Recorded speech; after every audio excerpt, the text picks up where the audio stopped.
सबसे पहले साबार मीडिया फाउंडेशन उनका आभार मानता हूं।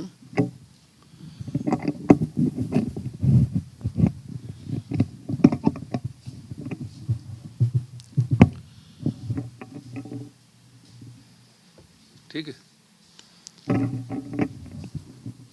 और रोहित जोशी जिन्होंने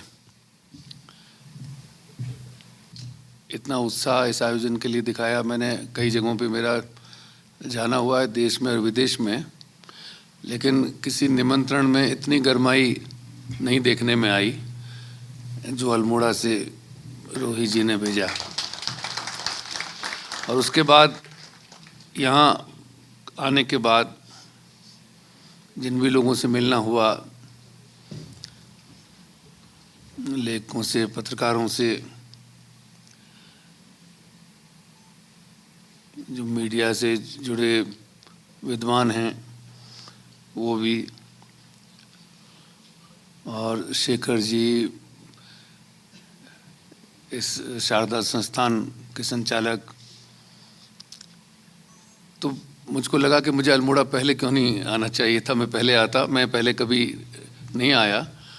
और बाकी सब जगह नैनीताल और गढ़वाल और मसूरी और जगहों पे जाना रहा, लेकिन अल्मोड़ा का सहयोग नहीं हुआ। तो ये जो पछतावा है यहाँ आने के बाद में कुछ ज़्यादा प्रगाढ़ हुआ कि काश पहले आता। और यहाँ आकर कुछ अजनबीपन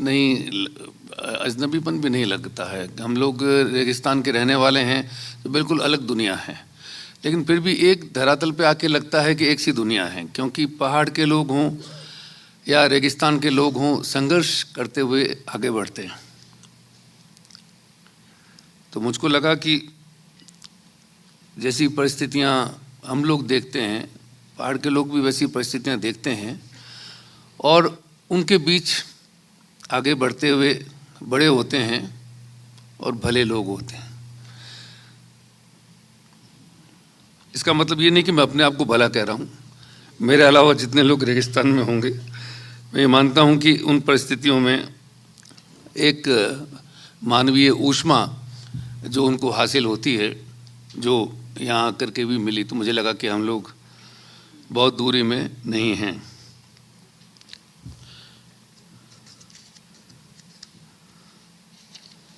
जो बदलाव की बात हम लोग करने जा रहे हैं, बदलता मीडिया, बदलता लोकतंत्र, तो बदलाव तो प्रकृति का नियम है, पर बदलाव किस दिशा में जाता है ये हमारे लिए चिंता की, फिक्र की बात हो जाती है जब तब हम उसमें विचलन देखते हैं।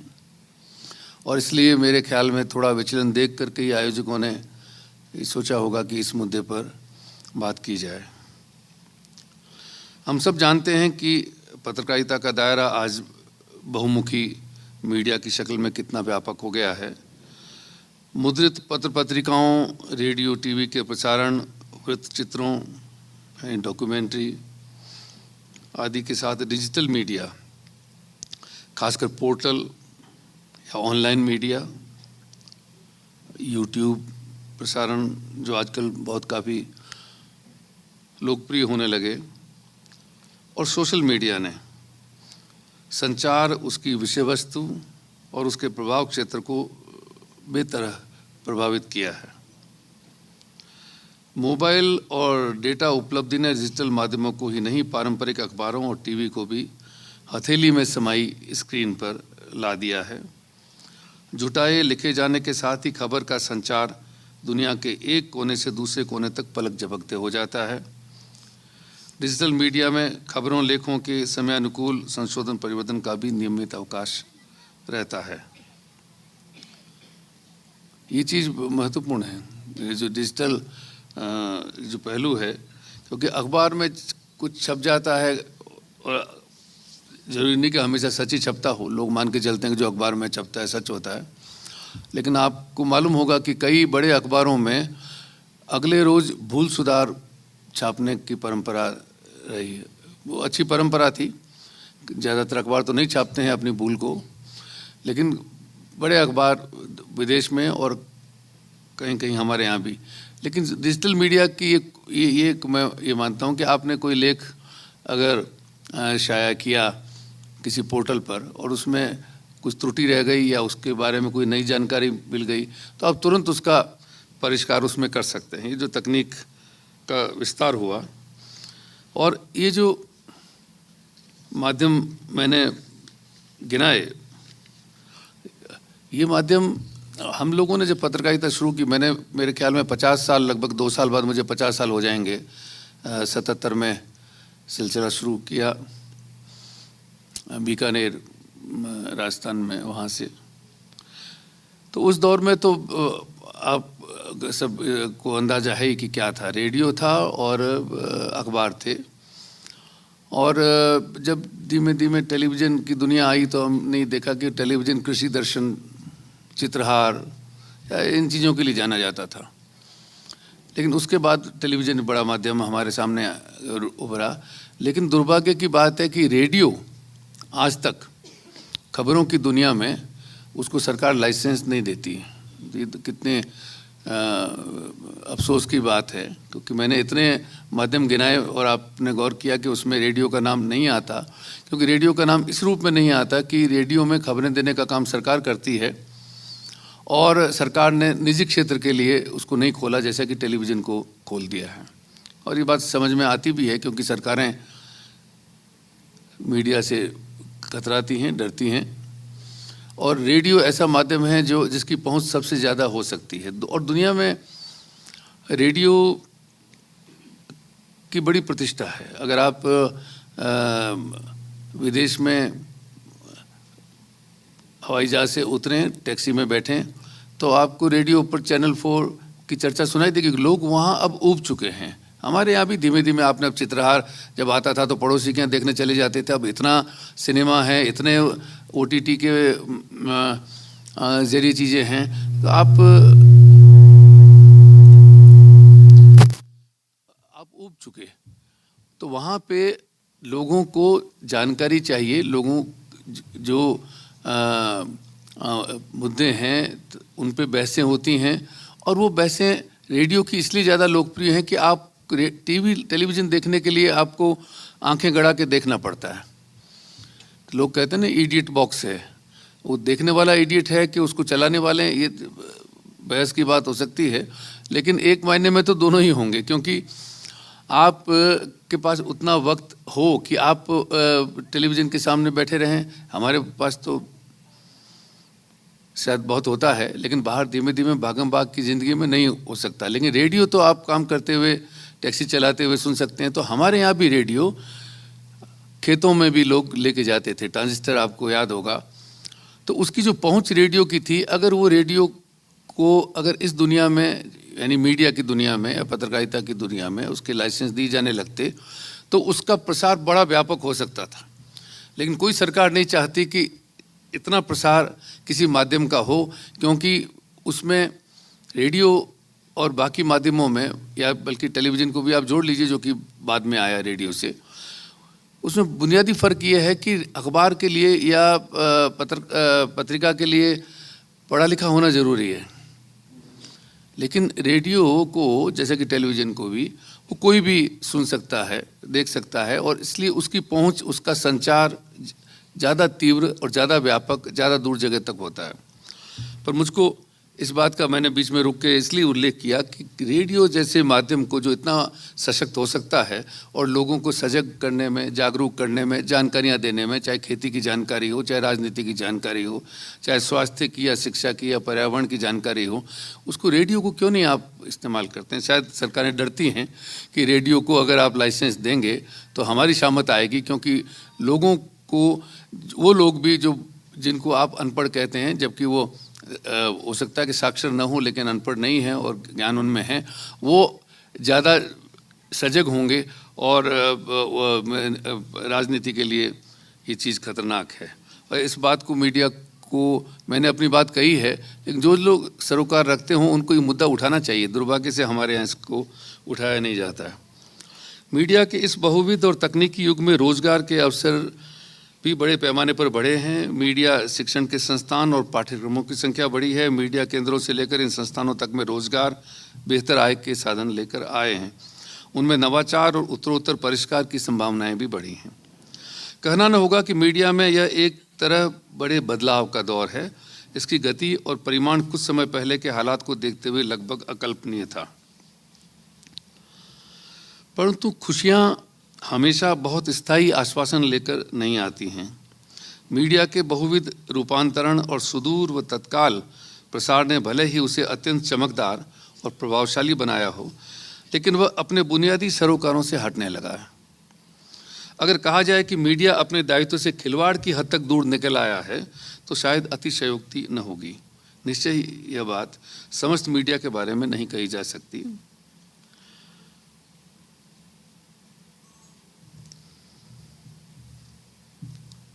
सोशल मीडिया के बारे में चूंकि मीडिया शब्द आ जाता है तो इसका मतलब ये नहीं कि हमेशा उसको आप पत्रकारिता ही मान लें। वो सोशल मीडिया का एक हिस्सा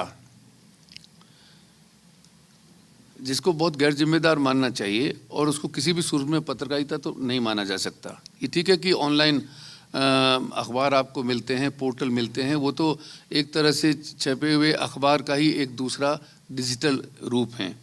लेकिन सोशल मीडिया, चाहे ट्विटर हो, फेसबुक हो या और भी, उनमें वो तो व्यक्तिगत अभिव्यक्ति के माध्यम बने हुए हैं। मीडिया में जिसको हम पत्रकारिता कहते हैं, पत्रकारिता में जो कुछ लिखा जा रहा है, जो कुछ कहा जा रहा है, उसको कोई जांचता भी है। एक संपादक भी है जो नज़र रखता है कि ये कितना छपना चाहिए, किस भाषा में छपना चाहिए या शाया होना चाहिए, लोगों तक पहुंचना चाहिए। लेकिन अगर ऐसा कोई भी नियंत्रण किसी माध्यम में नहीं है तो उसको कितना पत्रकारिता कहा जा सकता है, इसमें मुझको संशय होता है। इसलिए सिर्फ सोशल मीडिया कह देने से ये कहना कि वो एक मीडिया है, वो नहीं है। कई मामलों में तो सिर्फ भड़ास ही होता है। मगर जिस मुख्य धारा की मीडिया को हम दायित्वपूर्ण राह पर चलता हुआ देखते हैं, उस मीडिया की दशा भी हाशिए पर जाती हुई दिखाई देती है। मीडिया अगर अपने दायित्व के प्रति जागरूक और जिम्मेदार हो तो उसमें इतनी शक्ति मौजूद होती है कि वह सामाजिक, आर्थिक और सांस्कृतिक पुनर्रचना में बड़ी भूमिका निभा सकता है। वह पुनर्जागरण का संदेश बन सकता है और उसका वाहक भी।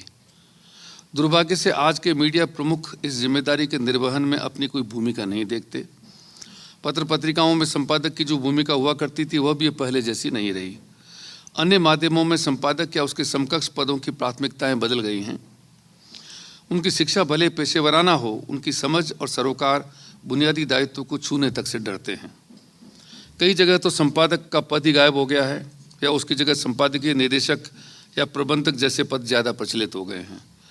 उनमें खुद संचालकों या उनके चाहे रास्ते पर चलने वाले कथित संपादकों को भी बड़ी संख्या में देखा जा सकता है। इसका सीधा परिणाम यह हुआ है कि नए दौर की तमाम प्रगति, नए माध्यमों की चमक दमक में कई महत्वपूर्ण चीज़ें समझौतों की भेंट चढ़ गई हैं। इनमें प्रमुख हैं विषय यानी कंटेंट का विचलन, सामाजिक सरोकार का अभाव, विचार का लोप, भाषा का पतन, साहस का ह्रास और चरित्र में आया झोल।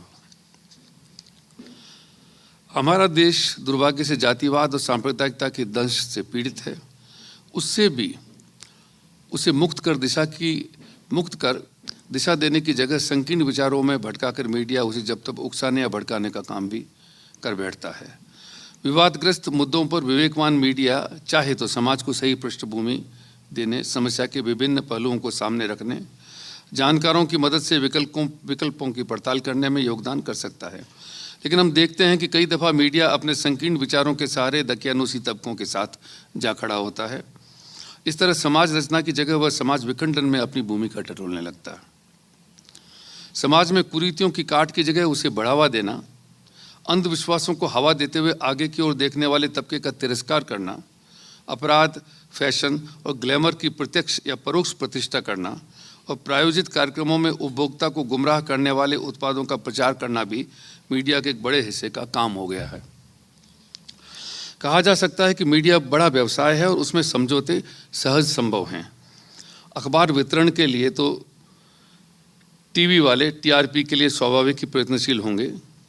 अखबार वितरण के लिए तो टीवी वाले टीआरपी के लिए स्वाभाविक ही प्रयत्नशील होंगे। अन्य समाचार माध्यम भी प्रचार के भरोसे चलते हैं, क्योंकि प्रसार का पैमाना, उसका परिमाण ही उसमें पैसा लेकर आता है, ग्राहक की जेब से नहीं, विज्ञापनदाता की तिजोरी से। परंतु हम ख्याल रखें कि हर व्यवसाय की अपनी आचार संहिता होती है, जो उसे मर्यादा के घेरे में रखती है और नैतिक पतन से बचाती है। खेद की बात है कि आज इस पहलू की ओर कोई ध्यान देने को तैयार नहीं। इसकी बात करना भी मानव पेशे या व्यवसाय के विरुद्ध बोलना हो गया है। मीडिया पर बड़ी पूंजी का कब्जा बढ़ने लगा है। ऐसे में यह अपेक्षा ही अपने आप में बेमानी हो जाती है कि मीडिया बाजार से उलट समाज केंद्रित होगा। वह शिक्षा, चिकित्सा, कृषि की बात तो क्या, असमानता, मानवाधिकार, श्रमिकों और स्त्रियों के हक, कुपोषण, बाल शोषण से मुक्ति, गरीब और वंचित, दलित, अल्पसंख्यक, गांव और कस्बे, अकाल, सूखे या बाढ़ की बात करेगा। वह अर्थव्यवस्था के अंतर्विरोधों की बात भी नहीं करेगा, न साहित्य, संस्कृति, कलाओं, लोक जीवन, स्वस्थ परंपराओं और प्रगतिगामी आधुनिकता की बात करेगा। दरअसल आज की पत्रकारिता खोजबीन से बचती है, वह गहराई में जाती ही नहीं। अक्सर निहित स्वार्थों, व्यापारियों, विज्ञापनदाताओं, अधिकारियों, नेताओं से मिलने वाली प्रायोजित जानकारी तक बगैर जांच के बांटती है।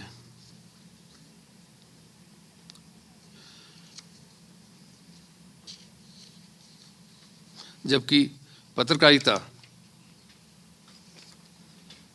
अगर अपने दायित्व को समझती है तो समाज के साथ चलती है, न कि व्यवसायी या शासन या राजनेताओं के, जो समाज की परवाह में कम ही सामने आते हैं। मीडिया का काम सिर्फ सूचना या जानकारी देना नहीं है। ये बड़ा पेचीदा मामला है और भूपेंद्र जी यहाँ बैठे हैं और भी जो लोग पत्रकारिता के शिक्षण से जुड़े हुए हैं। ये बात एक जुमले की तरह अक्सर कही जाती है कि पत्रकारिता का काम सूचना देना है, जानकारी देना है। मैं मानता हूँ कि ये नहीं, ये काम तो कोई भी माध्यम, सरकार के तो अक्सर माध्यम ये काम करते ही हैं, और वो जानकारियाँ प्रामाणिक हों न हों, सिर्फ सूचना देने की बात नहीं है। जब आप शब्दों के इस कार्य व्यापार में शरीक हुए तो सिर्फ आप पर्चे बांटने का काम नहीं करते हैं। सही मायने में पत्रकारिता जानकारी या सूचना से आगे एक समझ का और विवेक का साझा करती है। यह समझ और यह विवेक अगर पत्रकारिता में नहीं है और सिर्फ जानकारी का काम लोग कहते हैं या सूचना देने का काम, जैसा कि परिभाषाओं में कहा जाता है, तो मेरा मानना है कि फिर जितनी बात मैंने अब तक कही कि हम पत्रकारिता से इतनी अपेक्षा करते हैं, वो बात ख़त्म हो जाती है। फिर आपका काम सिर्फ ये कहना है कि कौन सी सिनेमा हॉल में कौन सी फिल्म चल रही है, या कब कौन नेता कहाँ पर भाषण देंगे, या कब कौन सा नाटक कहाँ पे खेला जाने वाला वगैरह। इतना भर काम मीडिया का नहीं है। और चूँकि समझ और विवेक का साझा जिम्मेदार पत्रकारिता करती है, इसीलिए सरकारें मीडिया से डरती हैं। सिर्फ जानकारी या सूचना की बात हो तो उनको डर नहीं होगा, कि उनके पास में उस तरह के साधन खुद के हैं जिसमें वो काफ़ी कुछ अपना झूठ का प्रचार भी कर सकते हैं। इसीलिए इस पेशे में पढ़े लिखे और दृष्टि संपन्न संपादकों, पत्रकारों की अपेक्षा की जाती रही है, जो एक विवेकशील समाज की रचना में योगदान दें, इस प्रक्रिया के प्रमुख भागीदार बने। लेकिन अगर ऐसे लोग पत्रकारिता के पेशे में कम आते हैं या अपना जिम्मा समाज रचना से जोड़कर नहीं देखते, तो इस स्थिति का लाभ क्या वही लोग नहीं लेंगे जो अपने हितों के लिए समाज के विरुद्ध चलते हैं। यहाँ हम जरा हमारे यहाँ की पत्रकारिता के अतीत की ओर झांकें। हम कितनी गौरवशाली विरासत के धनी हैं। महात्मा गांधी, लोकमान्य तिलक, विपिन चंद्र पॉल, लाला लाजपत राय, मदन मोहन मालवीय, महर्षि अरविंद जैसे महान लोगों की कलम के तेज को हमने देखा है। हमारी हिंदी पत्रकारिता कोलकाता में समाज के सरोकार से शुरू हुई। 1826 में निकले हिंदी के पहले पत्र उदंत मार्तंड की प्रतिज्ञा ही थी कि हिंदुस्तानियों के हित हेतु उस दौर के अखबार इसी तरह समाज सापेक्ष थे। 1878 में सामने आए भारत मित्र का आप्त वाक्य था, समाचार पत्र प्रजा का प्रतिनिधि स्वरूप होता है। उस दौर में कस्तूरी रंगा अयंगार, दुर्गा प्रसाद मिश्र, बाल मुकुंद गुप्त, बाबूराव विष्णु पराड़कर, महावीर प्रसाद द्विवेदी, प्रेमचंद, माधवराव सप्रे, अंबिका प्रसाद वाजपेयी, रामानंद चटर्जी, माखनलाल चतुर्वेदी, गणेश शंकर विद्यार्थी, जयप्रमल शर्मा जैसे अनेक मनीषी पत्रकार हुए।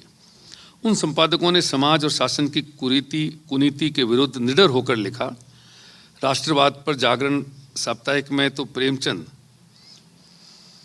और सांप्रदायिकता पर दैनिक प्रताप में गणेश शंकर विद्यार्थी के साहसी लेख आज भी हमारे लिए प्रेरक दस्तावेज हैं। प्रेमचंद ने यूरोप से आयात हुए राष्ट्रवाद को एक कोड की संज्ञा दी थी। विद्यार्थी जी की जान कानपुर के दंगों के पीछे गई थी। आज़ाद भारत में अपने दौर में भी हमने हिंदी संसार में सच्चिदानंद, हीरानंद वात्स्यायन अज्ञे, रणबीर भारती, राहुल बारपुते, राजेंद्र माथुर, प्रभात जोशी जैसे प्रखर संपादक देखे हैं। सरोकारी संपादकों की वह धारा सूख क्यों रही है? अपने ज़माने के श्रेष्ठ अखबार आज के यशस्वी संपादक बाबूराव विष्णु पराड़कर ने 1925 में इंग्लैंड और अमेरिका में पत्रकारिता के पतन का जिक्र करते हुए भारत में प्राणहीन पत्रों और वेतनभोगी संपादकों के हाल की कल्पना की थी।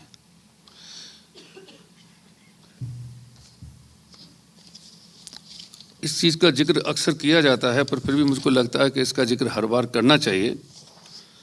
पन्ना में निकाल के लाया, एक मिनट।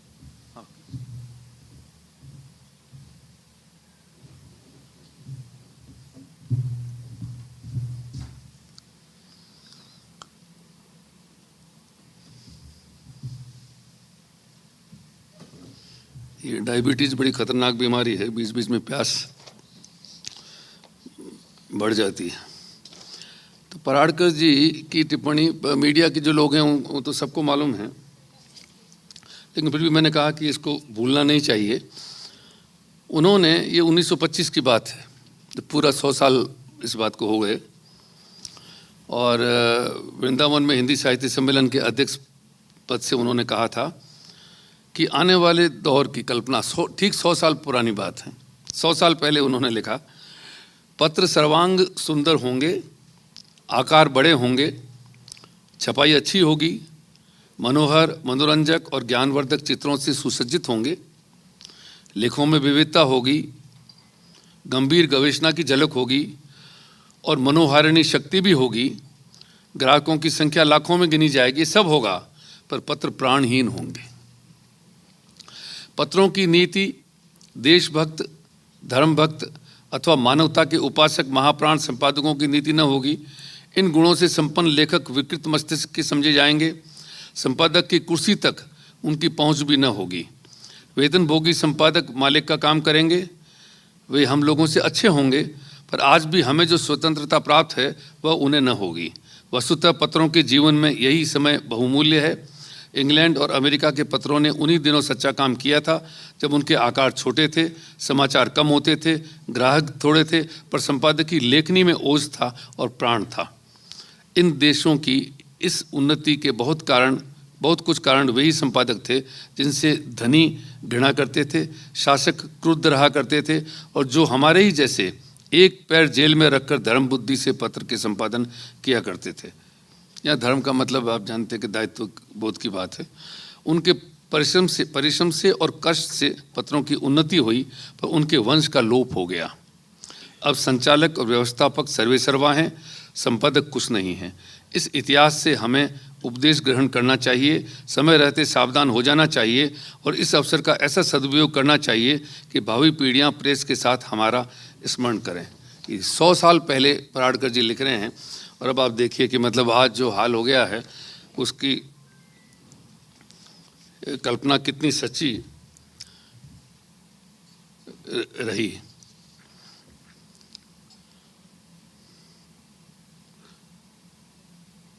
इसी तरह पराडकर जी के कोई 40 साल बाद अज्ञे जी ने, जिन्होंने दिनमान जैसी पत्रिका हमको दी, उन्होंने पत्रकारिता और संपादकों के गिरते स्तर को लेकर 2 टूक शब्दों में जो कहा, उससे पराडकर जी की बात ही सच साबित हुई है। अज्ञे ने लिखा था, हरिश्चंद्र कालीन संपादक पत्रकार या उतनी दूर न जाएं तो महावीर प्रसाद द्विवेदी का समकालीन भी हमसे अच्छा था। उसके पास मानदंड थे, नैतिक आधार थे और स्पष्ट नैतिक उद्देश्य भी थे। वे चरित्रवान थे। आज विचार क्षेत्र में हम अग्रगामी भी कहला लें तो कर्म के नैतिक आधारों की अनुपस्थिति में निजी रूप से हम चरित्रहीन ही हैं और सम्मान के पात्र नहीं हैं। हिंदी पत्रकारिता के आरंभ के युग में हमारे पत्रकारों की जो प्रतिष्ठा थी वह आज नहीं है। जो सम्मान वे पाते हैं वह पात्रता से नहीं बल्कि इतर कारणों से।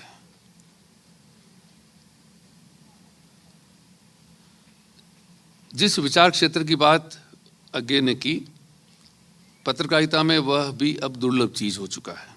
विचार के लिए सुरक्षित संपादकीय पन्ना और उसके सामने विचार का पन्ना, जिसे हम ओपेट कहते हैं, अब गुमनामी के अंधेरे में जाने लगे हैं। आप अगर गौर करें तो राजनीतिक दलों के कार्यकर्ता, नेता, मंत्री और भी ऊपर के पदों के लोग, संवैधानिक पदों के लोग, उनके लेख अखबारों में छपते हैं जो लिखते खुद नहीं लिखते हैं। अरुण शौरी जो संपादक रहे इंडियन एक्सप्रेस के, उन्होंने कुछ समय पहले प्रेस क्लब में कहा था, जब एक लेख उपराष्ट्रपति के नाम से छपा तो उन्होंने कहा, और उसमें बगैर संकोच के कहा कि मैं उनको जानता हूँ निजी रूप से, अब तो वो नहीं है उस पद पर। तो उन्होंने कहा कि वो 2 पंक्तियाँ भी नहीं लिख सकते हैं और उनके नाम से लेख छपता है। ऐसे मैं भी बहुत से नेताओं को जानता हूँ, उनके नाम से लेख छपता है। पर सवाल ये है कि वो लिख सकते हैं नहीं लिख सकते हैं, मुद्दा ये नहीं है। संपादक कैसे छापता है उन लेखों को, मेरी चिंता, मेरी फिक्र इस बात को लेके है, क्योंकि जिन नेताओं के इस तरह के बयान अखबारों में हम लोग सोचते थे कि इसको कितनी जगह दें या न दें, तो ठीक है, एक बयान किसी ने दिया है और आपको लगता है कि उसमें कोई महत्व की बात है तो 8-10 पंक्तियों में एक खबर के रूप में आप उनका बयान छाप सकते हैं। लेकिन तो पूरा लेख छपता है, संपादकीय पन्ने पर नेता का लेख छपता है, और अगर संपादकीय पन्ने पर नहीं तो सामने वाला जो पन्ना है उस पर छपा मिलता है। ये एक नया सिलसिला शुरू हुआ है।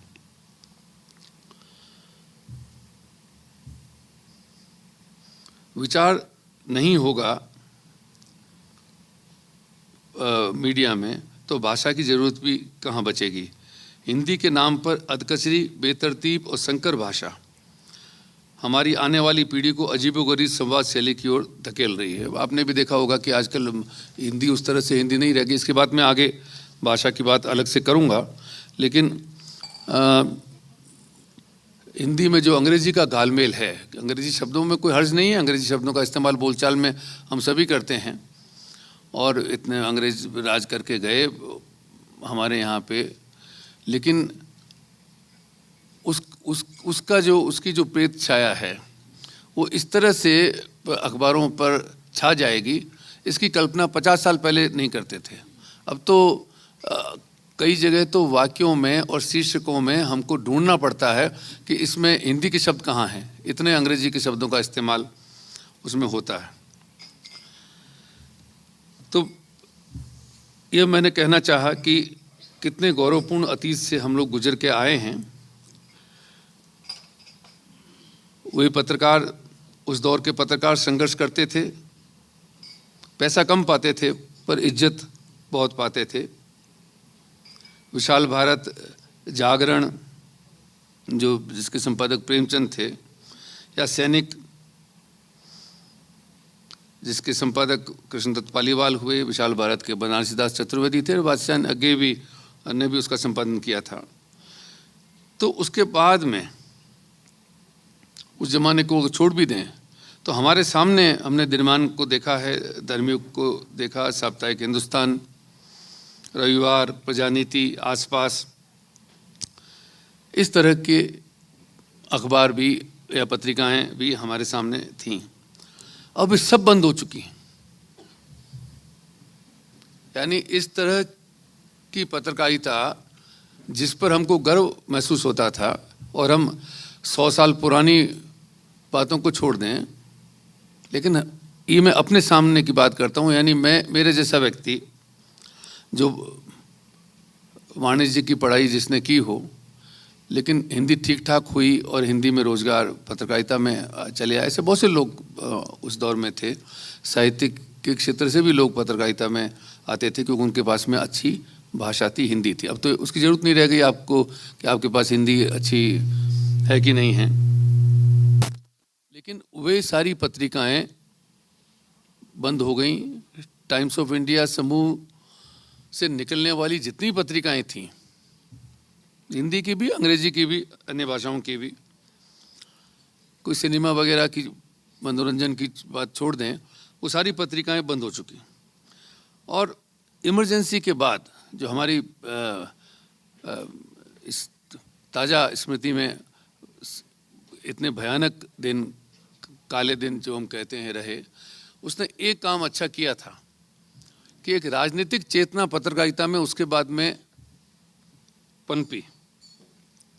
और उसके बाद वो जो राजनीतिक चेतना है वो पत्र पत्रिकाओं में, और बाद में जो पत्रिकाएं निकली इमरजेंसी के बाद, उनमें वो बहुत नुमाया थी।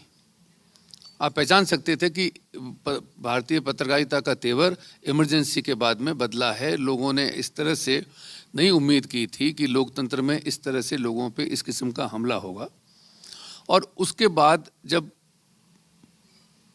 उस दौर के अच्छे दिन आए और लोगों को अपनी बात कहने की आज़ादी फिर मिली, तो उसका मयार बदला हुआ था, उसका वो तेवर बदले हुए थे। लेकिन सारी पत्रिकाएं चली गईं और तेवर जो है वो भी उनके साथ गया, और जो सामाजिक राजनीतिक चेतना पैनी हुई थी इमरजेंसी के बाद, वो भी धीमे धीमे करके छींचती चली गई। अखबारों का प्रसार बहुत बढ़ गया, पर अखबार नहीं रहे। लेकिन हाँ, संपादकों, पत्रकारों के इतर कारणों से होने वाले सम्मान की जो बात आगे कहकर गए, उसका हिस्सा जरूर अब पहले से अधिक हो गया है। इतर कारणों में सबसे प्रमुख है सत्ता से निकटता, जबकि कायदे से पत्रकार को सत्ता से दूरी रखनी चाहिए ताकि शासन की विफलताओं, भ्रष्टाचार और दुराचार को तटस्थ होकर निर्भीकता से उजागर कर सके। अब पत्रकारों में नेताओं के साथ अपनी तस्वीरें, खासकर निकटता जाहिर करने वाली सेल्फी तस्वीरें प्रसारित करने में संकोच भी नहीं होता है। यानी मेरा भी कुछ लोगों से मिलना रहा, कभी किसी ने तस्वीर खींची, और सरकार में तो इस तरह से पूरा विभाग होता है जो ये बड़ा नियोजित ढंग से काम करता है। तो अटल बिहारी वाजपेयी ने, मैं संपादकों की जो संस्था है एडिटर्स गिल्ड, उसका सचिव था, तो बुलाते हैं संपादकों को, बुलाया, उन्होंने रसमलाई वगैरह खिलाई। वो खाने पीने के शौकीन थे वाजपेयी जी। और अगले रोज़ घर पे तस्वीर आई जिसमें अटल बिहारी वाजपेयी के साथ मैं भी बैठा। तो वो तस्वीर दिखाने में अभी जिक्र मैंने कर दिया, मैं संकोच करता हूँ कि किसी नेता के साथ मेरी तस्वीर है, और न कभी उसका प्रदर्शन किया। घर पे तो खैर अपनी तस्वीर में कोई भी तस्वीर नहीं लगाता हूँ, क्योंकि अपनी तस्वीर अपने घर में लगाने का मतलब अपने अहंकार की तुष्टि करना है। लेकिन नेताओं के साथ मैं ऐसे संपादकों के घर गया हूँ जो जितनी हो सकती हैं, और ये बताने के लिए देखिए मैं इतने नेताओं के साथ में तस्वीर खिंचवा चुका हूँ। तो ये उन चीज़ों का प्रचार करने में गर्व महसूस होता है उनको, जिसमें शर्म आनी चाहिए। क्योंकि चले गए वो तो ठीक है, हमारे रोजगार का हिस्सा है, लेकिन वो महान लोग नहीं हैं। वो उस तरह की महानता तो नहीं कि आप गांधी जी के साथ गए तो आप ऐसी तस्वीर होती तो बड़ी सारी करके आप उसको इस्तेमाल करें, समझ में आता है। लेकिन उन लोगों के बारे में जिन्होंने ऐसी राजनीति की जो शर्मिंदगी की राजनीति थी, और जिसने देश को तोड़ा, देश को फोड़ा, देश को बांटा, और उसके बाद में उनके साथ में भी आप खड़े होकर के, बल्कि पिछले दिनों में जो सेल्फी का मैंने जिक्र किया, आपको मालूम होगा कि प्रधानमंत्री जी के साथ में होड़ लग गई, एक दूसरे को धक्का देते हुए सेल्फी खिंचवा रहे कि हम उनके साथ में, और बाद में उसको सोशल मीडिया के अपने जो हैंडल्स हैं, फेसबुक, ट्विटर वगैरह के जो खाते हैं, उनमें उनको बड़ा उनको लगा कि दूसरे जो पत्रकार हैं वो शायद अपने आप को हीन समझेंगे, ये समझ के कि देखिए हम तो उनके साथ में थे। वो हीन समझेंगे नहीं समझेंगे वो अलग बात है, लेकिन वो अपने आप में कितना गौरव महसूस करते हैं, इसको देख के बड़ी शर्म आती है। राजनीति में पक्षधरता इतनी साफ और मुखर हो गई है कि कुछ अखबार, चैनल, पोर्टल और पत्रकार किसी पार्टी या राजनेता की विवादास्पद गतिविधियों की भी निर्लज तारीफ करते देखे जा सकते हैं। ज़्यादा समय नहीं हुआ, हमारे कुछ नामी अखबारों और टीवी चैनलों ने दुनिया को हैरान किया जब छद्म राष्ट्रवाद की छाया में युद्ध के माहौल को हवा देने लगे थे। संयम और तथ्यों की जगह उन्माद ने ले ली थी, अफवाहें खबर बनने लगीं, सोशल मीडिया की सुनी सुनाई और बहुधा प्रायोजित जानकारी मुख्यधारा की मीडिया में इस्तेमाल हुई। यह जानते हुए भी कि युद्ध ने लाखों लोग ले लिए पर कभी किसी समस्या का निराकरण नहीं किया है, हमारा मीडिया भी और पड़ोसी देश के गैर जिम्मेदार मीडिया से मानो होड़ करते हुए युद्धोन्माद से बच न सका। अमन और संवाद बड़े मूल्य हैं। टीवी चैनलों पर एंकर अगर फौजी वर्दी पहनकर खबरें देने लगें तो समझना चाहिए कि मीडिया का चेहरा स्वस्थ नहीं रहा। फिलिस्तीन और इजराइल, यूक्रेन और रूस के युद्धोन्माद ने हमारे मीडिया को कितना विवेकशील दिखाया। ज़्यादातर मीडिया ने सरकार के रवैये को अपना रवैया बना लिया। देश की ऐसी छवि बनाने की कोशिश हुई मानो हमें पंच की भूमिका प्रदान की गई हो। भारत के सदियों पुराने मूल्य कि हम कमज़ोर और शोषित पीड़ित के हक में खड़े होते हैं को भुला दिया गया। वार रुकवा दी पापा,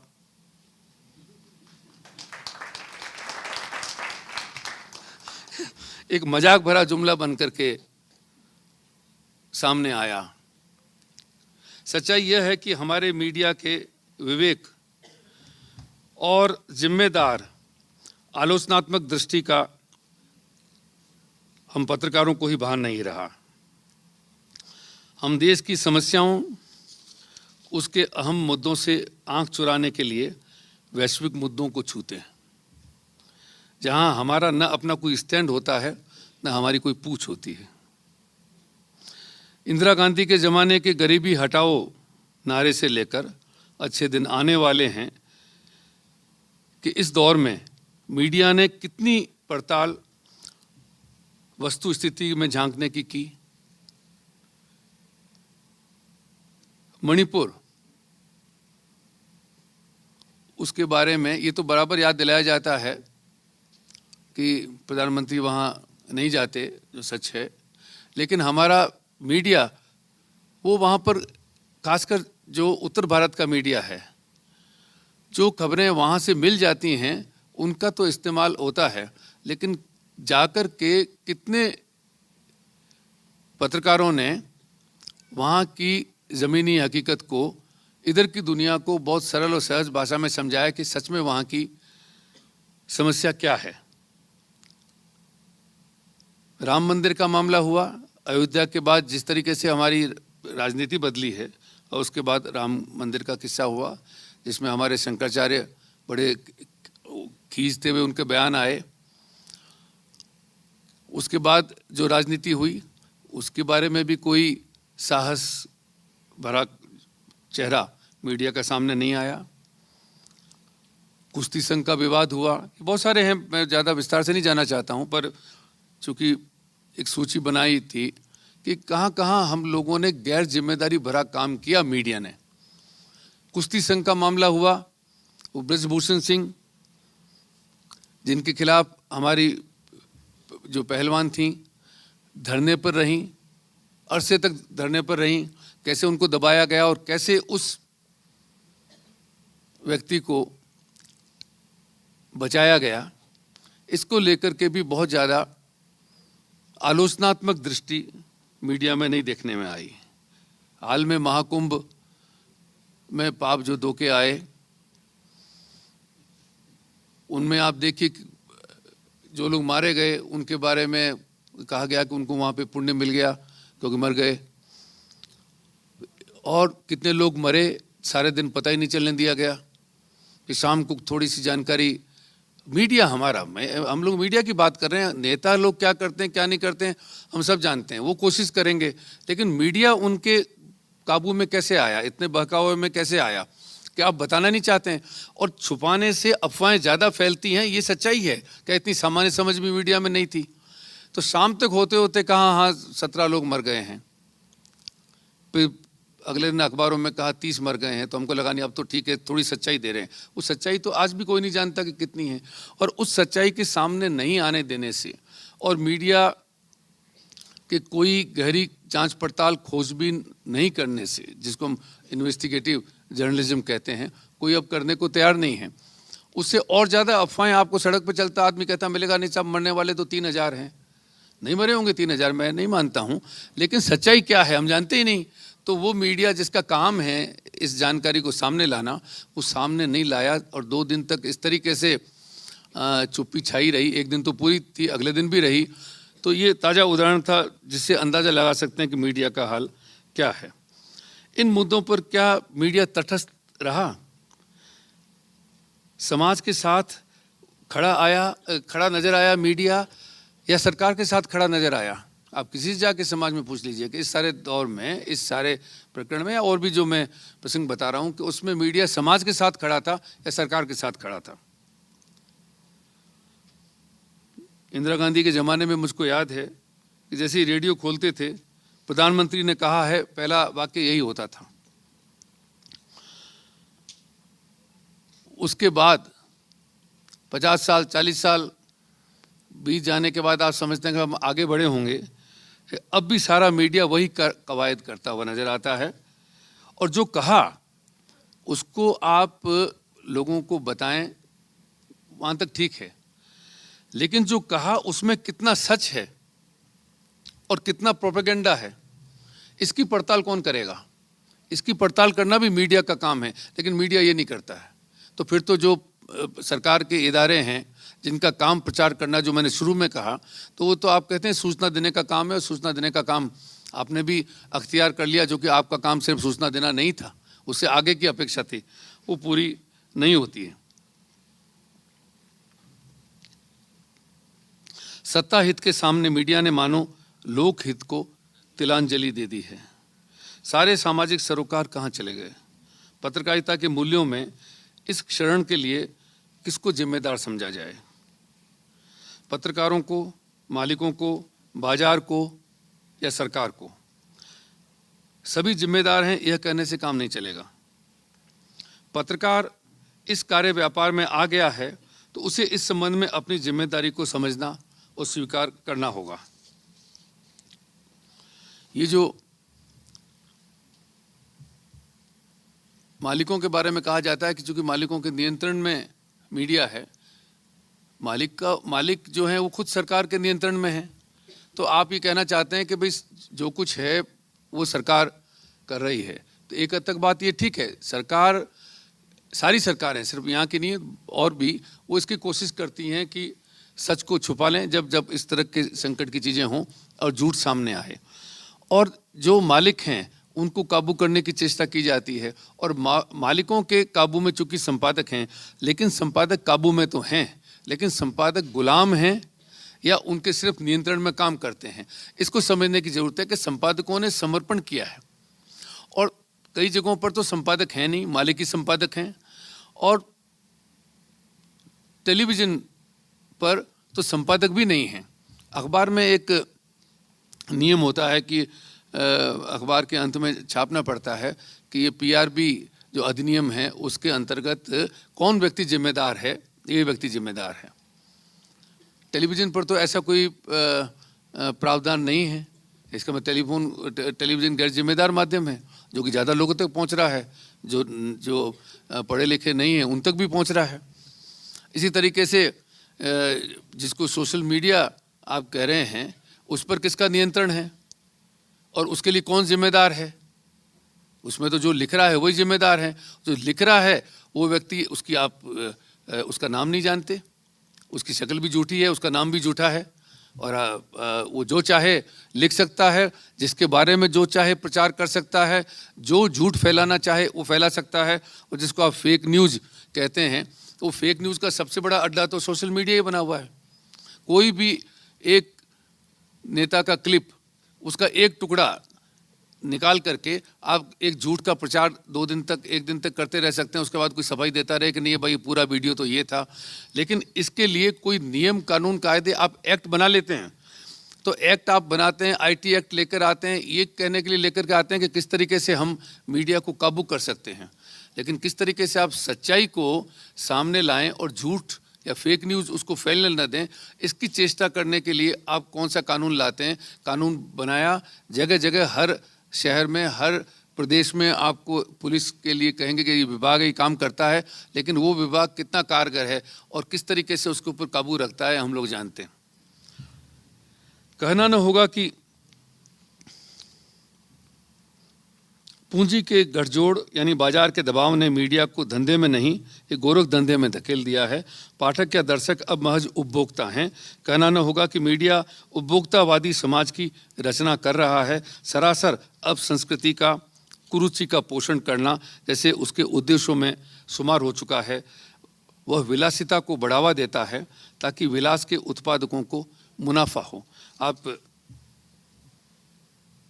मोटे तौर पे जो टेलीविज़न पे तो ख़ास तौर पे आप ये देखिए कि खान पान की चीज़ें, नई गाड़ियाँ कौन सी आ रही हैं, यानी सीधे सीधे जो है, और जो व्यापार का पन्ना अखबारों में छपता है उसमें लिखा नहीं होता है, लेकिन आपको देख के लग जाता है कि उसमें कौन सी इंश्योरेंस कंपनी का प्रचार किया जा रहा है, किस नई कार का एक तरीके से विज्ञापन का काम कर रहा है, जबकि विज्ञापन नहीं है, वो खबरें हैं।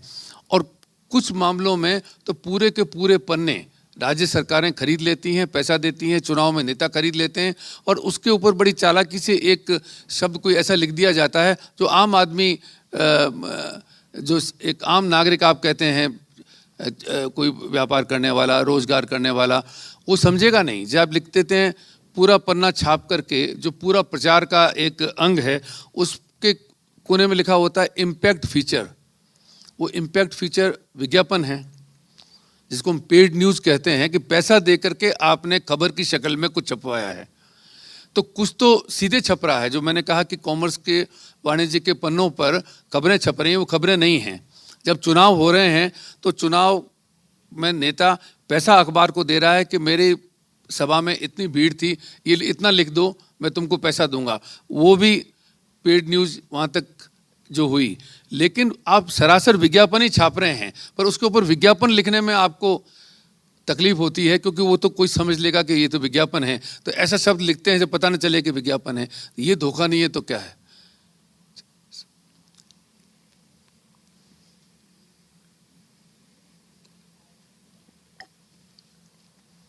जो जितना समय रोहित जी ने दिया था वो लगभग पूरा होने को है।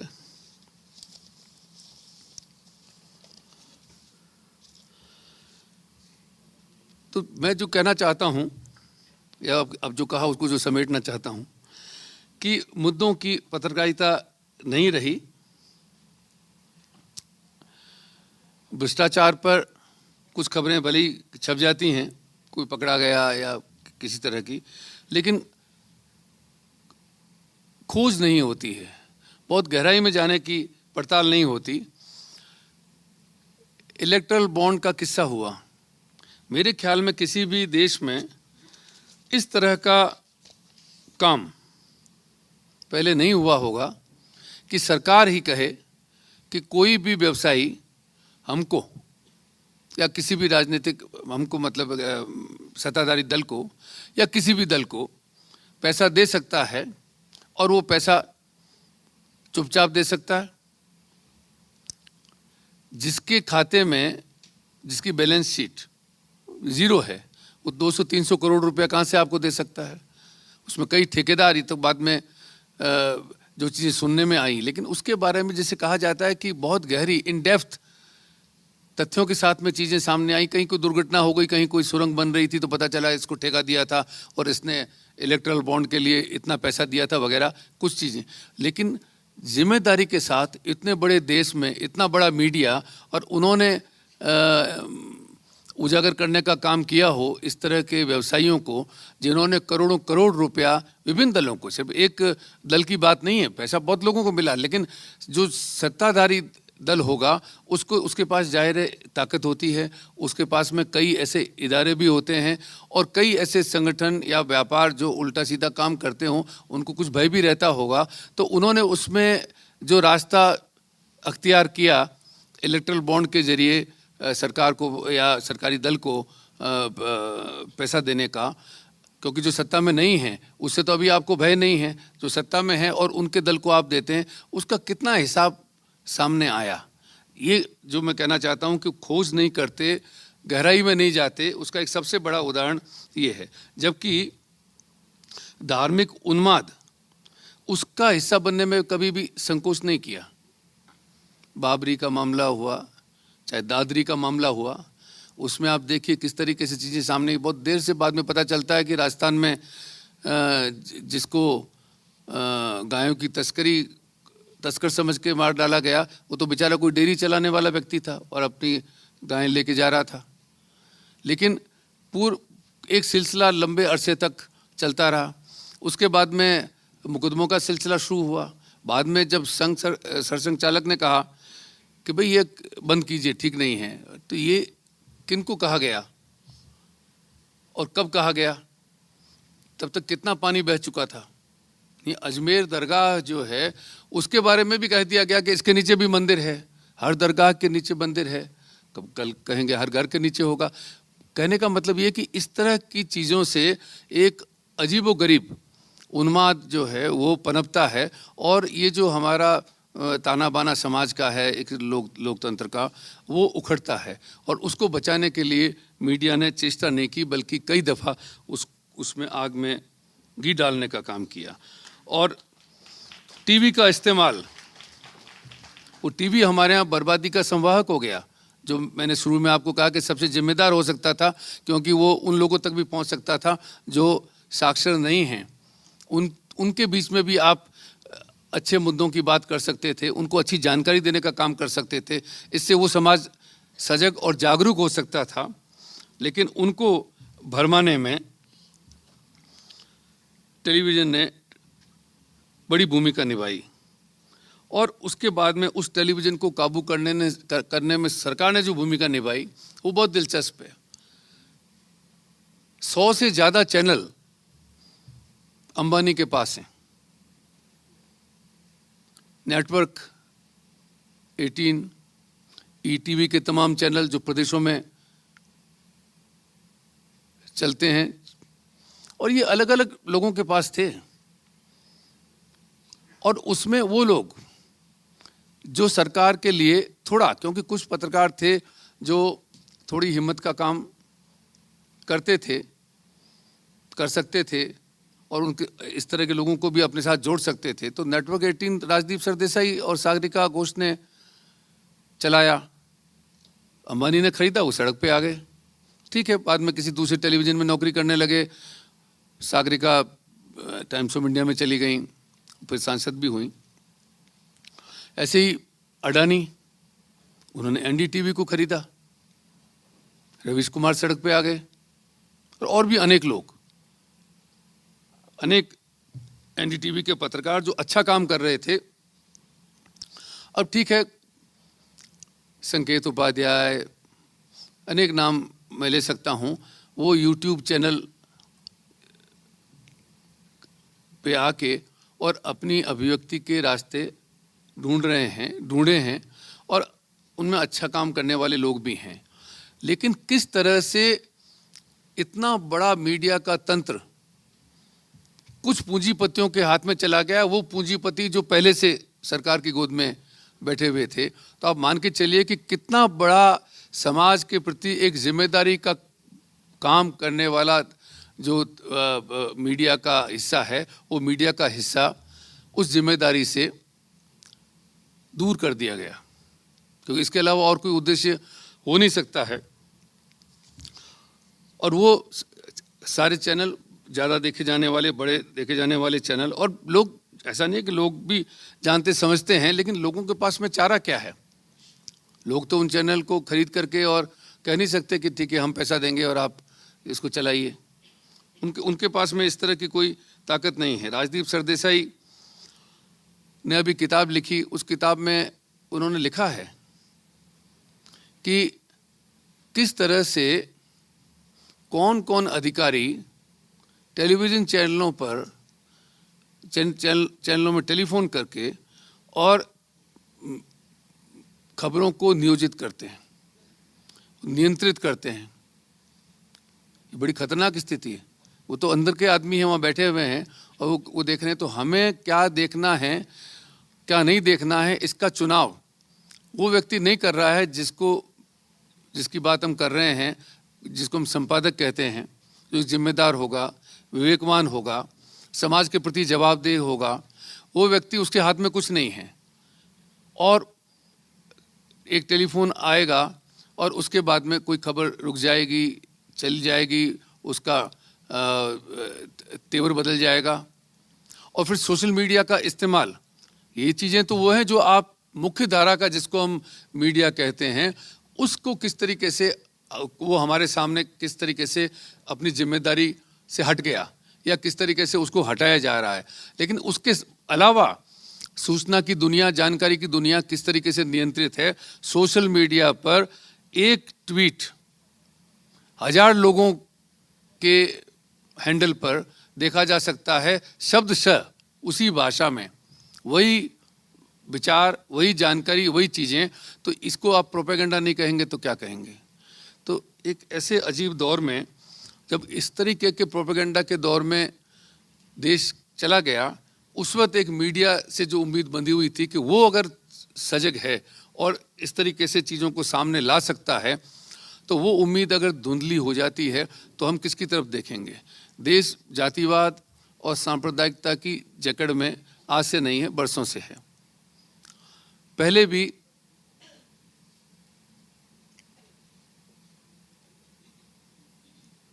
मीडिया जो है उसने इसकी परवाह बहुत की हो, नहीं हम जानते हैं, लेकिन उस मीडिया को इस तरीके से हाँका नहीं गया था जो जिस तरीके से अब हाँका जाता है। तो ऐसे दौर में ये जो सांप्रदायिकता जो इंसान को इंसान से लड़ा रही है, उसको अगर बीच में मीडिया कोई भूमिका जिम्मेदारी की निभा सकता है, तो उसको रोकने की अगर चेष्टा है, तो ये मान के चलिए कि जो उम्मीद की किरण हम लोग मीडिया की तरफ देखते हैं, उनसे उम्मीद मानते हैं, उसका जो छोर है, वो छोर भी हमारे हाथ से निकल जाता है। जब मोदी अमेरिका गए, हमारे प्रधानमंत्री, तो जकरबर्ग से मिले, हम लोगों ने तस्वीरें देखी। इससे एक इशारा है कि कितना महत्वपूर्ण सोशल मीडिया को हमारे यहाँ शासन मानता है। लेकिन उसका इस्तेमाल जो है वो किस तरीके से होता है, वो जब यहाँ पर नए नियम लागू हुए तो अमेरिका में बैठे हुए इलोन मस्क ने कहा कि देखिए हम तो वही करेंगे जो सरकार कहती है। और इस तरीके से इतने बड़े माध्यम के मालिक ने कहा कि हम सरकार के खिलाफ नहीं जा सकते। तो आप ये मान के चलिए कि अगर इतनी ताकत जो अमेरिका में बैठे चलाने वाले लोग कहते हैं, तो जो लोग यहाँ माध्यमों से जुड़े हुए हैं उनकी दशा क्या होगी? उनकी दशा को काबू करने के लिए हम लोग जानते हैं एनडीटीवी का किस्सा, भास्कर का किस्सा, बीबीसी का किस्सा, न्यूज़ क्लिक का किस्सा, किस तरीके से द वायर वगैरह बहुत सारे माध्यम जिन पे मुकदमे किए गए, उन सब को नियंत्रित करने की चेष्टा या उनके माध्यम से और जो संस्थान हैं उनको संदेश देने की कोशिश, वो कोशिश आपको क्या अंदाज़ा देती है कि किस तरीके से लोकतंत्र का चेहरा बदल रहा है? क्या आप नहीं देखते हैं कि मीडिया के बदलने में और लोकतंत्र का चेहरा बदलने में एक तार जुड़ा हुआ नज़र आता है? मैं फिर कहूँगा कि ये नई चीज़ नहीं है। कांग्रेस के वक्त में ऐसा नहीं था और अब ऐसा है, ये बिल्कुल न माना जाए। एमएफ हुसैन इतने महान चित्रकार, उनको ये देश छोड़ने को मजबूर होना पड़ा, जान भी उन्होंने अपनी ज़मीन पर नहीं दी। उसकी वजह कांग्रेस सरकार थी। मेरी खुद गृह मंत्री से बात हुई थी, उस वक्त पाटिल साहब थे और दिल्ली में हैदराबाद हाउस में कोई विदेशी आए हुए थे नेता बड़े, तो उनके सम्मान में भोज था। निकल के जब बाहर आए तो पोर्ट्स में वो भी अपनी गाड़ी का इंतज़ार कर रहे थे, मैं भी इंतज़ार कर रहा था। मैंने उनको कहा कि कुछ करना चाहिए, ये हुसैन साहब के साथ में ज्यादती हो रही है।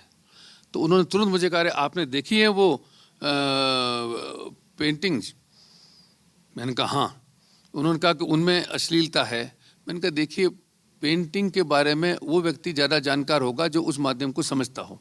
अब बहुत ज़्यादा तो मैं उनको कह नहीं सकता था, पर मैंने ये ज़रूर कहा कि अच्छा हो कि आप, क्योंकि आप क्या जानते हैं पेंटिंग्स के बारे में, क्योंकि आप मंत्री हैं तो आप दावा करेंगे। आप मुझे कह रहे हैं, जो पेंटिंग की दुनिया के लोग हैं, मैंने उनको कहा कि एक समिति आप अगर बना दें, और वो कहते हैं कि ये जो उनकी चित्रकृतियाँ हैं, उनकी कलाकृतियाँ हैं, वो अश्लील हैं, तो उनकी बात को जिम्मेदार माना जाएगा। उनको थोड़ा बुरा लगा, तब तक उनकी गाड़ी आ गई और वो चले गए। लेकिन मेरा मानना है कि बहुत बड़ा कलंक जो है वो इस देश के माथे पर था कि इतने बड़े चित्रकार को देश निकाला मिल जाए इस तरह से, और लोग भी नहीं बोलते थे। हमारे लिए तो कोई साहित्यिक का व्यक्ति हो या कलाकार हो या पत्रकार हो, जेल चला जाए तो कितने लोग निकल करके सामने आते हैं। तो ये सिलसिला जो है वो सिलसिला आगे बढ़ता चला गया है, और जो मीडिया की जो हालत है, संपादकों के अलावा कि संपादक अब नहीं रहे वगैरह, जो बात मैंने कही। लेकिन इसके अलावा एक और जो चीज़ है जिसमें लगता है कि पत्रकारों को बहुत ज़्यादा दोष देना भी ठीक नहीं होगा, क्योंकि अब पत्रकारों की नौकरी जो है वो भी सुरक्षित नहीं रही है। काफ़ी मैंने मेरे सामने जिन अखबारों में मैंने काम किया, पहले राजस्थान में, उसके बाद दिल्ली, चंडीगढ़ में, तो उस वक्त जो वेज बोर्ड है, उस वेज बोर्ड जो एक सुरक्षा पत्रकार को देता है, उस वेज बोर्ड को लागू करने में सरकारों की बड़ी भूमिका रहती थी। और चूंकि कानून बना हुआ है तो सरकारें उस वजन डालती थीं, और उसकी वजह से आपको उचित पैसा मिलता था और आपकी नौकरी सुरक्षित थी। आपको नौकरी से निकाला नहीं जा सकता था। आपको दंडित करना है तो दंड आपको उतना ही दिया जा सकता था जितना आपका गुनाह हो। उसके बाद में मालिकों ने, जिनके लिए आसान होता है सरकार से संबंध साधना, क्योंकि मालिक ज़्यादातर इस देश में अखबार के अलावा दूसरे काम ज़्यादा कर रहे हैं, उनके अलग व्यापार हैं, और अखबार आड़ है, क्योंकि उनको उससे एक लाभ मिलता है, एक ताकत उनके पास में है। उन नेता सरकार उनके सामने याचना करती है या उनसे अच्छे संबंध बना के रखती है, तो वो सरकार जब कुछ कहे तो वो भी सरकार के काम आते हैं। ये अभी पिछले कुछ वर्षों में तो बहुत अधिक ऐसा होने लगा। और फिर न्यायपालिका, उसकी वो भी थोड़ा बहुत मदद करती थी, खासकर मीडिया की बात आए या इस तरह की संवैधानिक संकट खड़ा हो कि आपको जो संवैधानिक सुविधा अभिव्यक्ति की हमको मिली है, खतरे में है, उसमें भी मुश्किलें पेश आने लगी हैं। तो आप ये देखिए कि अब जो पत्रकार हैं, सारे इसके सारे अखबारों में और टेलीविज़न चैनलों में वो सारे पत्रकार ठेके पर रखे जाते हैं। कॉन्ट्रैक्ट कल्चर जिसको कहते हैं, वो कॉन्ट्रैक्ट कल्चर आ गई है। उनकी नौकरी सुरक्षित नहीं है।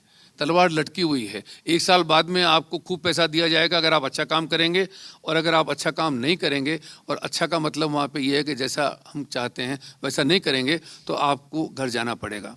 लोगों ने घर ले रखे हैं, गाड़ी ले रखी है, बच्चों को पढ़ाते हैं, तो अब कहना आसान है, लेकिन उन लोगों के लिए अब वही करना लाजिमी है जो मालिक कहता है, मालिक वही कहता है जो सरकार कहती है। और इस तरीके से ये पत्रकारों की जो दशा है, सिर्फ पत्रकारों को दोष नहीं दिया जा सकता। मेरा मानना है कि जिन्होंने इस हालत में उनको ला करके छोड़ दिया है, उनको देखना चाहिए।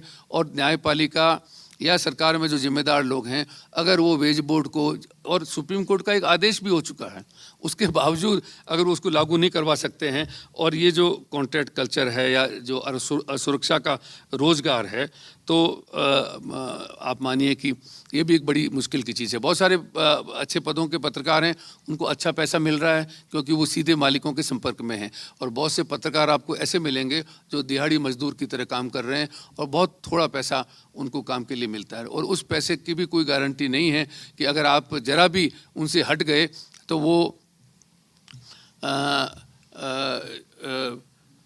उनके साथ क्या सलूक होगा। आपको मालूम होगा कि बहुत सारे पत्रकार विज्ञापन लाने का काम भी करते हैं। हम तो सोच नहीं सकते थे अपने कार्यकाल में, और न किसी पत्रकार को कह सकते थे कि आपको विज्ञापन लेकर के आना है, न मैंने कभी कहा। लेकिन हम लोग अब इस बात को जानते हैं कि बहुत से पत्रकारों को, उनके सामने भी कोई चारा नहीं, उनको कहा जाता है कि भाई आपके पास आप छोटी जगह पे रहते हैं तो इतना विज्ञापन कम से कम आपको भेज देना चाहिए, पत्रकारों से अपेक्षा की जाती है। तो जो विज्ञापन लाने का काम अगर आपने पत्रकार को सौंप दिया, तो वो खबर लाने का काम क्या करेगा? उसको उसमें पैसा भी मिल रहा है, वो ये काम करेगा। और इस स्थिति में आने के बाद कई तरह की चीज़ें कि ब्लैकमेलिंग और तमाम जो चीज़ें होती हैं, वो सारी चीज़ें इस सिस्टम के दायरे में आती हैं। आपको याद होगा कि एक बड़े तेज़ चैनल में काम करने वाले एंकर सुधीर चौधरी 100 करोड़ रुपए की रिश्वत मांगते हुए पकड़े गए थे, जेल भी काट के आ गए तिहाड़ में। 100 करोड़ रुपया, और उनकी सीडी आ गई थी और मुकदमा चला, और वो तिहाड़, तो लोग उनको तिहाड़ी ही बोलते थे। और अब बड़े सम्मान के साथ में आप ब्लैक एंड वाइट में आपको बता रहे हैं कि सच्चाई क्या है, झूठ क्या है। तो आप बताइए कि मतलब आप किन के मुंह से इतने बड़े उच्च विचार सुन रहे हैं जो खुद तिहाड़ में जेल काट के आ चुके ऐसे आरोपों में। दूसरी जो चीज़ है मुझको जो जिसकी चिंता रहती है कि वो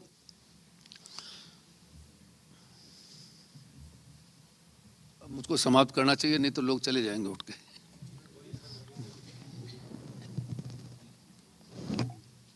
5 मिनट और, 5 मिनट और।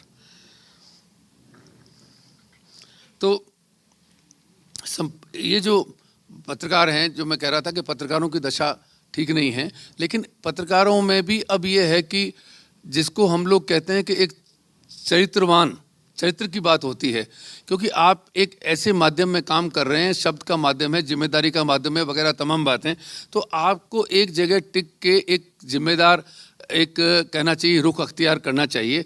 वो तभी कोई करता है जब उसके पास में कम से कम अपने गुजारे के लिए पैसा आता हो। लेकिन मैं ऐसे पत्रकारों को भी जानता हूं जिनको अच्छी तनख्वाहें मिल रही हैं, और उन तनख्वाहों के रहते हुए भी वो सरकारी मकान में रह करके पत्रकारिता कर रहे हैं। क्या आप इस चीज़ को मानेंगे? मैं चंडीगढ़ में रहता था, 10 साल रहा हूँ वहाँ पे। वहाँ पत्रकार सरकारी मकानों में ही रहते हैं और पत्रकारिता कर रहे हैं। आप बताइए कि क्या सरकार के खिलाफ आप लिख सकते हैं जब आप इतनी सुविधा लेते हैं? दूसरी बात कि उपहारों का चलन मीडिया में इतना अधिक हो गया है कि अगर किसी एक पत्रकार को गिफ्ट मिल जाए दिवाली पे, दूसरे को न मिले तो फ़ोन करके कहता है कि मुझे नहीं मिली। तो आप किस चरित्र की बात कर रहे हैं? मैं भी कर रहा हूँ। ये है हाल। ये मैं खाली सुनी सुनाई बात नहीं कर रहा हूँ। मैं जानता हूँ कि इस तरीके का चरित्र जो है वो देखने में आने लगा है, जो पहले हम सोच नहीं सकते थे कि ऐसा है।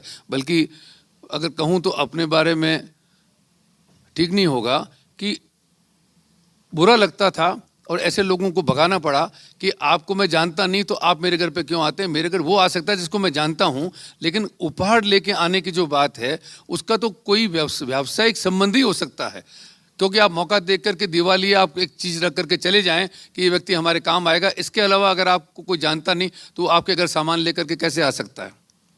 लेकिन सामान की चीज़ बड़ी छोटी लगेगी जब पता चलेगा कि सरकार पत्रकार को एक बहुत बड़ा भूखंड रहने के लिए देती है कि आपको ये 1 करोड़ रुपया उसका बाजार में मोल है, अभी आपको 1 लाख रुपए में ये मिलता है।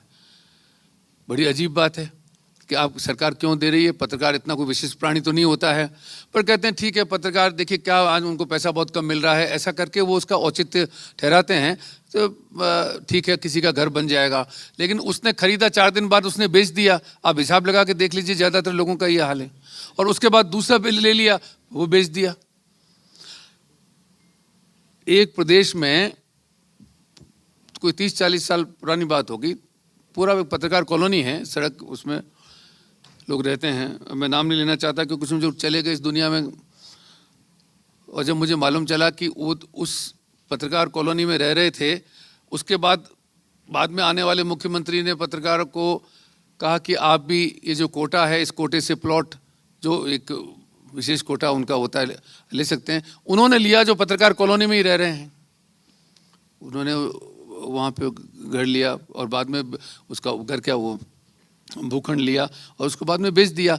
तो ये सारी चीज़ें पत्रकारिता में जो आने लगी हैं, तो पैसा कम मिलता है ज़्यादा मिलता है, लेकिन आप अगर अपने चरित्र में टिके हुए नहीं हैं तो आपको फिर लुभाने के लिए चाहे मालिक हो चाहे सरकार हो, तो वो तो फिर उनके लिए बहुत आसान है। ऐसे लोगों को प्रभावित करना, कैसे करते होंगे क्या करते होंगे मुझको नहीं मालूम, लेकिन ये है कि उनको आसानी से प्रभावित किया जा सकता है क्योंकि वो इसके लिए तत्पर हैं। इसलिए पत्रकारिता में कोई ज़माने में कहते थे चाय पिला के खबर छपवा दी, अब पुरानी बात हो गई। अब लोग एक तो शब्द चलता है शराबखोरी की पत्रकारिता, और दूसरा सुपारी पत्रकारिता। ये नए जुमले बड़े आपको पत्रकारिता की किताबों में भी जो लोग लिख रहे हैं वो बड़े साहस के साथ इन चीज़ों को बता रहे हैं। और हमारे दोस्त विनीत कुमार, उन्होंने भी अभी किताब पत्रकारिता पे लिखी है, तो उन्होंने लिखा डेटा पैक की पत्रकारिता। ये भी है कि पूरा का पूरा डेटा उनको दे दिया जाता है कि आप इसका किस तरीके से इस्तेमाल करेंगे। तो ये जो डेटा पैक की पत्रकारिता, सुपारी पत्रकारिता, यानी किसकी टोपी उछालनी है, किसकी इज्जत में 4 चांद आपको लगाने हैं, इस किस्म की पत्रकारिता करनी है, ये सारी नियोजित ढंग की पत्रकारिता करने के लिए पत्रकार इस्तेमाल हो रहे हैं। ये चीज़ जो है सच है और एक तरह से काफ़ी शर्म की बात है। और चुनाव के दौरान सर्वे, एग्जिट पोल, ये सारी चीज़ें मार्केटिंग का जो विभाग होता है वो तय करता है, और वो उस दौरान खूब पैसा टेलीविज़न चैनल कमाते हैं। उस आप जानते हैं कितने एग्जिट पोल झूठ निकलते हैं, कितने सर्वे झूठे साबित होते हैं। ऐसे स्टिंग ऑपरेशन भी आए हैं कि किन पार्टियों ने बोरे भर के पैसा दिया और उनके हक में हवा बनाने के लिए किन लोगों ने क्या काम किया, और उसके बाद में उन पर मीडिया चर्चा भी कर रहा है। 4 लोगों को बिठा करके, और उनको भी चूँकि 5-4 हज़ार रुपया बोलने के लिए मिलेगा, तो आप आइए उस पर चर्चा कीजिए। इस तरीके से एक पूरी हवा बनाने का जो सिलसिला है वो सिलसिला उसमें चलता है। और फेक न्यूज़ जो है उसको अखबार और ख़ासकर जो टेलीविज़न के चैनल हैं, और उसके बाद ये सोशल मीडिया जो पिछले कुछ वर्षों की आमद हमारे सामने है, उसमें तो गांधी जी तक को भी नहीं छोड़ा। यानी गांधी जी आपको उसमें नृत्य करते हुए दिखाई दे रहे हैं, और भी बहुत सारी नेहरू जी के बारे में, गांधी जी के बारे में। ये जो चीज़ें हैं ये बहुत ही छिछला कहना चाहिए कि ये रूप हमारे सामने उनका आया है। मैं अब ज़्यादा आपको समय नहीं लूँगा क्योंकि कुछ चीज़ें और थीं, लेकिन बहुत ज़्यादा उसको अब उचित नहीं होगा। लेकिन मैं इतना ही कहना चाहता हूँ, एक तो कि भाषा जो है वो अखबारों की ख़राब हो गई, और उसको लेकर के एक अजीब किस्म का दुराग्रह वो इन दिनों में पनपा है। एक तो अंग्रेजी वाला, तो मैंने शुरू में आपको बात कही, अब ये भी हो रहा है कि आप लिखें तो ऐसी भाषा लिखें जो संस्कृत पृष्ठ भाषा हो, क्योंकि उर्दू जो है वो मुसलमानों की भाषा है। इससे बेवकूफ़ी की बात बड़ी हो नहीं सकती, क्योंकि अगर उर्दू मुसलमानों की भाषा है तो बांग्लादेश में कोई भी उर्दू नहीं बोलता है। मैं तो कई बार जाके आया हूँ वहाँ पर। ये फिर कैसे संभव है? तो इस तरह की बातें करके और फिर ऐसी हिंदी बोलिए जिसमें उस तरह की शब्दावली न आए, वो संभव भी नहीं है। हिंदी शब्द ही फारसी का है, आप लोग जानते हैं। और भी बहुत सारे शब्द हैं जो मैं कल चर्चा कर रहा था कि हम आदमी बोलते हैं, औरत बोलते हैं, बच्चा बोलते हैं, मकान भी बोलते हैं, दुकान भी बोलते हैं, हवा, मौज, मस्ती, दोस्त, दुश्मनी, ये सारे शब्द अरबी, फारसी, तुर्की, पश्तो के, इनमें संस्कृत का कोई नहीं है, रोज़ बोलते हैं। अब बोलने आप स्त्री बोलिए, पुरुष बोलना पड़ेगा, बालक बोलना पड़ेगा, मित्र बोलना पड़ेगा, मतलब इस तरह से आप बोलिए, वो भी बुरे शब्द नहीं हैं। लेकिन इस तरीके से कोई हाँकने लगे पत्रकारिता को कि आप इस तरह की शब्दावली इस्तेमाल करें, इस तरह की शब्दावली इस्तेमाल न करें, तो मेरा मानना है कि ये जो भाषा है ये बहुत ही गलत किस्म का सिलसिला होगा। दूसरा ये है कि पत्रकारिता के अच्छे शिक्षण के संस्थान वो नहीं है इस देश में। पहले तो ठीक है, पत्रकारिता में लोग आते थे, साहित्य के लोग भी आए, मैंने आपको बताया, और थोड़ी जिनकी समझ थी समाज की, थोड़ी भाषा की। लेकिन अब वक्त बदल गया, तो शिक्षण संस्थान हमारे यहाँ कितने हैं जो पत्रकारिता के विश्वविद्यालय बने हुए हैं। मैंने भी एक पत्रकारिता का विश्वविद्यालय स्थापित किया, और अभी एक बड़ा विवाद उसमें चला, क्योंकि एक व्यक्ति जो हमारे यहाँ, जो कि हमारे वक्त तो नहीं, उनकी नियुक्ति हुई थी, पहले हुई थी, और हमारे विश्वविद्यालय में आए, किसी ने कहा कि भाई इनकी तो डिग्री ठीक नहीं है, तो हमने कहा जांच करा लेते हैं। वो सच में जांच कराई तो पाँव के नीचे से ज़मीन खिसकने वाली हालत थी। उन्होंने नौकरी पाई ये कह करके कि बाकी जो लोग हैं पीएचडी हैं, मैं भी हूँ, लेकिन मैंने पीएचडी करवाई है, बाकी ने पीएचडी नहीं करवाई है। अच्छा, तो उनको नौकरी मिल गई। और पीएचडी कहाँ करवाई है? उन्होंने कहा अमेरिका के हार्वर्ड विश्वविद्यालय में करवाई है। तो जिन्होंने इंटरव्यू लिया होगा, मुझे नहीं मालूम कैसे उन्होंने मान लिया, तरीके होते हैं चीज़ों को देखने के, जांचने के। अब अमेरिका कोई जाएगा नहीं जांचने के लिए, वो जा ही नहीं सकता, अमेरिका कोई जाके करवा नहीं सकता। लेकिन सबसे जो दिलचस्प किस्सा अगर मैं आपको बता दूं, वो ये था कि उन्होंने उस फॉर्म में खुद लिखा था कि मैंने पीएचडी 2006 में की है, और जो पीएचडी करवाने का दावा था वो 2003 का था। जब आप पीएचडी थे ही नहीं तो आपने कैसे की? तो मैंने अपने उसमें, तब मेरा कार्यकाल खत्म होने वाला था, अब मैंने कहा पुलिस में दर्ज कराइए केस और इसको तुरंत यहाँ से निकालिए, वरना हमारे विश्वविद्यालय की साख चली जाएगी। फिर कौन अब भर्ती कराने आएगा अपने बच्चों को यहाँ पे कि पत्रकारिता सीखेगा, क्या रहेगा? वो आज तक भी वहाँ पे पढ़ा रहे हैं। और वो तो ये हाल शिक्षण संस्थान का मैंने इसे जिक्र किया कि आजकल ये विवाद चला हुआ है, तो मुझको कहने में कोई संकोच नहीं कि ऐसे लोगों को दूर रखना चाहिए, क्योंकि सच में अगर आप ऐसे पत्रकार तैयार करना चाहते हैं जिनमें साहस हो, अच्छी भाषा उनके पास में हो, निडर हो और बोल सकें, क्योंकि साहस चाह रहा है, हिम्मत लोगों में बोलने की है नहीं, और इसलिए नहीं है कि कहीं ना कहीं से कोई जुगाड़ कर रहे हैं, साधन चाहिए, उपहार चाहिए, प्लॉट चाहिए, पैसा चाहिए, फर्जी नौकरी चाहिए।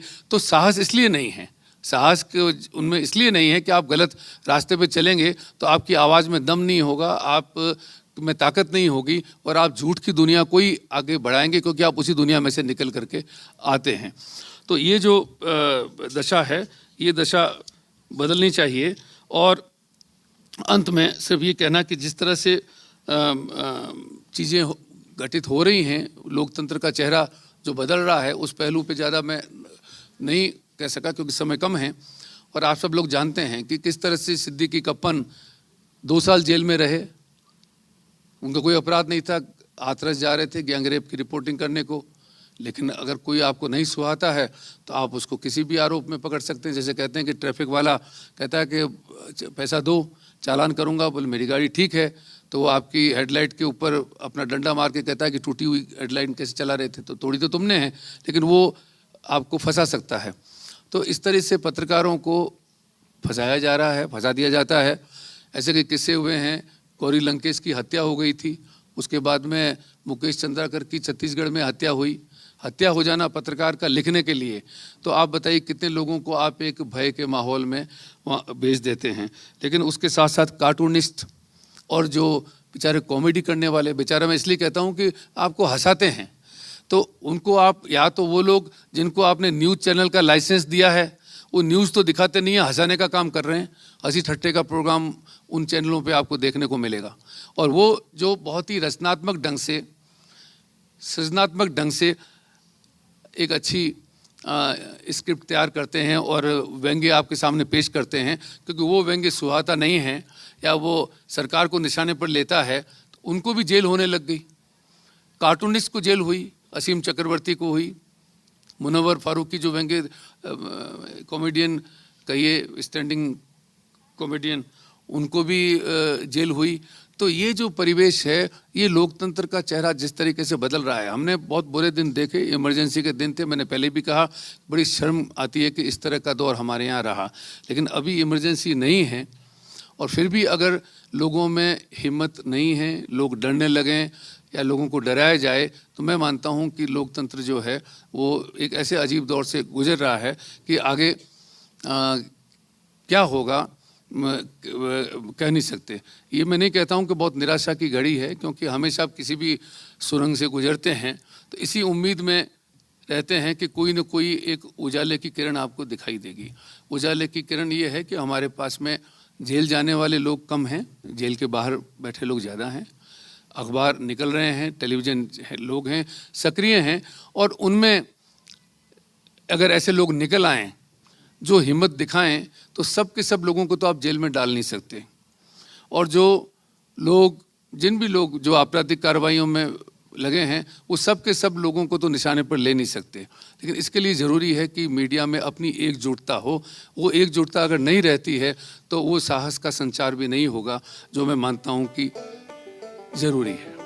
आपका बहुत बहुत आभार, आपने मेरी बात को धैर्य से सुना और मुझे अच्छा लगा कि इस विषय पर बोलने के लिए बुलाना भी साहस की बात है। कोई इसमें सुनना नहीं चाहता, और मेरे बारे में मेरे विचार सबको पता ही है, कुछ छिपा हुआ नहीं है, तो कोई क्या कहेगा ये भी पहले मालूम होता है। तो आपने बुलाया, इसके लिए भी आपका आभार।